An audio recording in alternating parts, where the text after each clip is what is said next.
Formula ఈ race వ్యవహారంలో తప్పు చేయకుంటే నిజాయితీ నిరూపించుకోవాలని కేటీఆర్ కు సవాల్ విసిరారు మంత్రి పొన్నం ప్రభాకర్.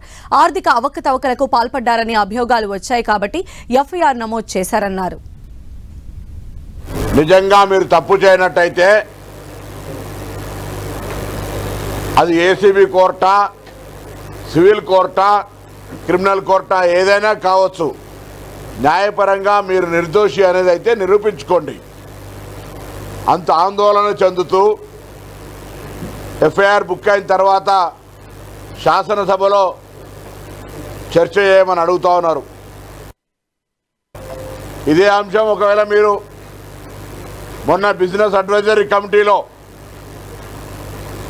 ఈ ఫార్ములా రేస్ కూడా మీ పార్టీ ఎజెండాగా ఒకటి ఇచ్చుంటే తప్పకుండా ఆలోచించే వాళ్ళం. శాసనసభలో ఏ అంశం అయినప్పుడు కూడా చర్చ చేయడానికి ప్రభుత్వం ఎక్కడ కూడా వెనకకు పోవడంలే.